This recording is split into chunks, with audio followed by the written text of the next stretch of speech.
Hello, my name is David Till. I encourage you to ignore the poor sound and video quality of what you are about to watch, and instead just focus on the content.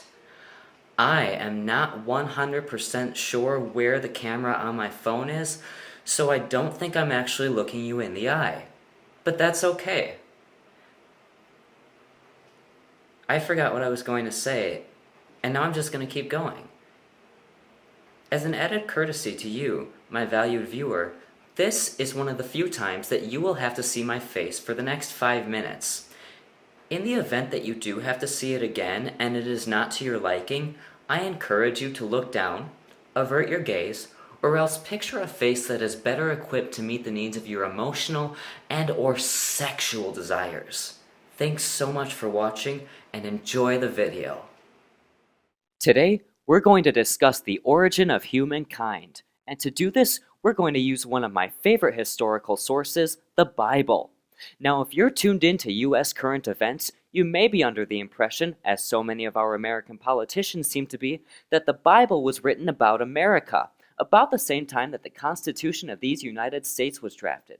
But don't be fooled. Even though both documents are eerily similar, especially in their legalization of slavery, their denial of basic women's rights, and their out-of-date legal codes, they were actually written very far apart. The Constitution was drafted in 1787, and the Bible was written way, way before that. And it wasn't written about America.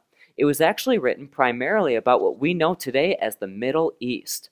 And while the Constitution had 39 signers, many of whom agree that it wasn't perfect and would inevitably have to be changed, I would argue that the Bible had a lot more than 39 authors and was compiled over generations of written contributions, oral contributions, and authoritative contributions to become what we know it as today. Now, it's often said that people didn't write the Bible, God wrote it. Now, that's arguable. It may have been written by God, but isn't it more appealing to say that it was written by people? Because when you think about it, this theory actually accounts then for all the glaring contradictions, the barbaric legal codes, and the rape culture propagated by the very text. So that's all great, but how did we actually come to be?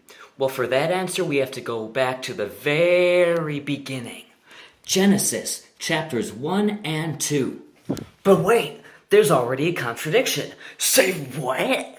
Yup, that's right. The Bible comes with two creation stories, not one, but two. So the record of human evolution that's often used to contradict the actual record of human evolution contradicts itself. Essentially, what happens is God creates the earth, and the plants, and the animals, and the humans in 6 days. And then he rests on the seventh. And then when he comes back, it's all gone, so he has to start over. And that's where we're going to join in. Alright, so first there's Earth. And God takes some dust from the earth, and he does something with it, and he makes it into man. And then he gives man a garden, and he calls that garden Eden. And he gives man all the sea creatures, and all the birds, and all the creatures of the land. And then here's where it gets real interesting. So, while the man is sleeping, God zones in on his ribs. And he takes one of his ribs and he snaps it off. And then he takes that rib and he makes it into woman. And then he says to the man and woman, go forth, be fruitful, and multiply. And they totally do it. So essentially, God begets man, who begets woman. And that is the origin of humankind. Alright, well that's it. You can call me a blasphemer, you can call me an asshole, but one thing you can't call me is someone with too much time on his hands. I don't think so. So, if you liked what you saw, you can visit me on my website at www.davidtill.com. Did you get that? No? I'm going to show it to you again. It's www.davidtill.com. And, oh, I just hit my head. If you want, you can also follow me on Twitter at DavidTill_0.